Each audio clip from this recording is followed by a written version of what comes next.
Radhe Radhe friends, आप सभी का हमारे यूट्यूब चैनल में बहुत बहुत स्वागत है। बुध के दिन पड़ने वाले प्रदोष व्रत को बुध प्रदोष व्रत कहते हैं। इस दिन भगवान शंकर की विधि विधान से पूजा की जाती है। धार्मिक मान्यताओं के अनुसार प्रदोष व्रत के दिन विधि विधान से भगवान शिव की पूजा और व्रत रखने से भक्तों की सभी मनोकामनाएं पूरी होती हैं, संकटों से मुक्ति मिलती है, जीवन में सुख शांति और समृद्धि आती है। सनातन हिंदू धर्म में प्रदोष व्रत का विशेष महत्व है। यह व्रत मास की हर त्रयोदशी को रखा जाता है। शास्त्रों के अनुसार कलयुग में भगवान शिव को प्रसन्न करने के लिए यह सर्वोत्तम उपाय है।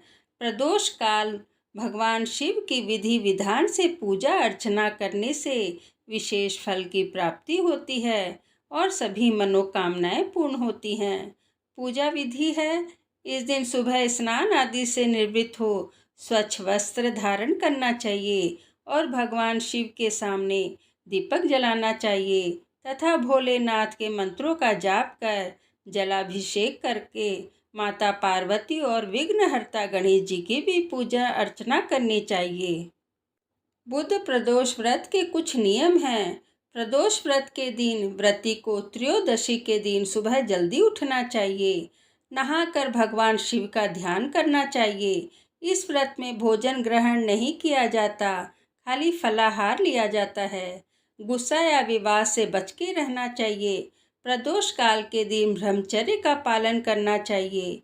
इस दिन सूर्यास्त से 1 घंटा पहले नहाकर भगवान शिव की पूजा करनी चाहिए। प्रदोष व्रत की पूजा में कुशा के आसन का ही प्रयोग करना चाहिए। काले वस्त्र नहीं पहनने चाहिए। व्रत कथा इस प्रकार है। प्राचीन काल के कथा है के अनुसार एक पुरुष का नया नया विवाह हुआ था। वह गोने के बाद पत्नी को लिवाने अपने ससुराल पहुंचा और अपनी सास से कहा कि मैं बुधवार के दिन ही अपनी पत्नी को लेकर नगर जाऊंगा। उस पुरुष के सास ससुर साले सालियों ने उसे बहुत समझाया कि बुधवार को पत्नी विदा करा के ले जाना शुभ नहीं होता है, लेकिन वह पुरुष अपनी जिद से टस से मस भी ना हुआ। विवश होकर सास ससुर ने अपने जामाता और पुत्री को भारी मन से विदा किया। पति पत्नी बैलगाड़ी में चले जा रहे थे कि नगर के बाहर निकलते ही पत्नी को प्यास लगी। पति लोटा लेकर पत्नी के लिए पानी लेने गया।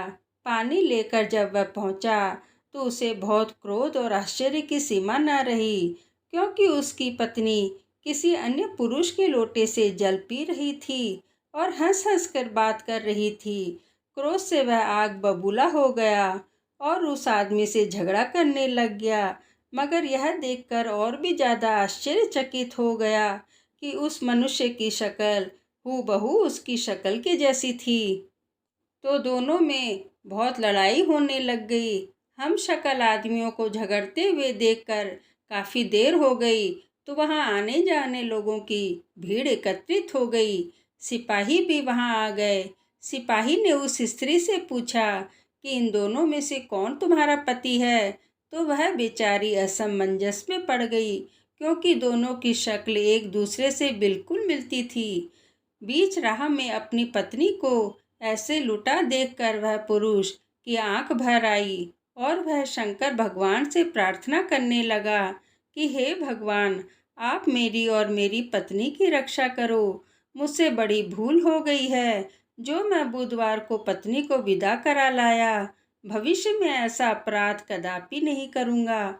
उसकी यह प्रार्थना जैसे ही पूरी हुई, दूसरा पुरुष अंतर्ध्यान हो गया और वह पुरुष सकुशल अपनी पत्नी को साथ लेकर अपने घर पहुंच गया। उस दिन के बाद पति पत्नी नियम पूर्वक बुधवार का प्रदोष व्रत रखने लगे। यदि आपने कथा अच्छी लगी हो तो